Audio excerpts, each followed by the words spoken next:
और महालक्ष्मी सेल्स आपके लिए तैयार है लेटेस्ट कंज्यूमर अप्लायंसेस के साथ। Branded air conditioners, best brands, best offers के साथ आपके लिए अवेलेबल है महालक्ष्मी सेल्स में। एयर कूलर्स जो आपके पूरे घर में ठंडी हवा से आपके दिन को और खुशनुमा बनाए। Single door refrigerator, double door refrigerators, inverter battery, deep freezers, Visi cooler, LED televisions, semi and fully automatic washing machines, water purifier, RO plus UV, आटा चक्की, water dispensers, water coolers, mini refrigerators, सभी appliances best brands के best offers के साथ आपके लिए available है Mahalakshmi sales में।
सुद्धा आषाढी एकादशी निमित्त उल्हासनगरच्या भाविकांसाठी एक वेगळी पर्वणी असते.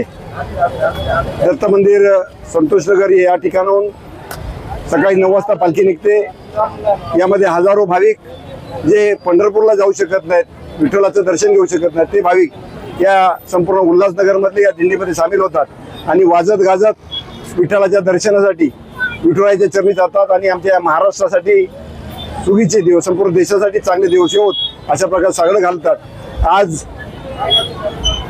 अत्यंत उत्साहामध्ये सकाळपासून या दिंडीला सुरुवात झाली. सकाळी 9:30 वाजल्यापासून महिला, तरुण, वृद्ध या दिंडीमध्ये सामील होत. आपण पाहताय की आम्ही जे तरंग करतो तेच आमच्या आयुष्यामध्ये निर्माण होतात. आनंदाचे डोळी आनंद तरंग, अशा प्रकारचा आनंदाचा हा तरंग आम्ही संपूर्ण उल्हासनगर वासियांसाठी चालू केलेलं आहे. उल्हासनगर वासियांचं आरोग्य चांगलं लाभावं आणि उल्हासनगरात चांगले दिवस येतील. आज सकाळी चंद्रकांत बोडारे साहेब भाऊ भाजप नेते आणि आमदार कुमार आयलानी यांच्या हस्ते आज पूजा झाली, आरती झाली आणि पायी दिंडीला सुरुवात झाली. आता प्रदीप रामचंद्रजी माजी शहरात जिल्हाध्यक्ष या ठिकाणी उपस्थित नवीन जे आहेत आणि असंख्य नेते यामध्ये सामील होतील, भक्त भाविक सामील होतील. पुन्हा एकदा सर्वांना आषाढी एकादशी निमित्त हार्दिक हार्दिक शुभेच्छा. ताज्या घडामोडींसाठी स्वानंद न्यूजला सबस्क्राईब करा आणि बेल आयकॉनवर क्लिक करा.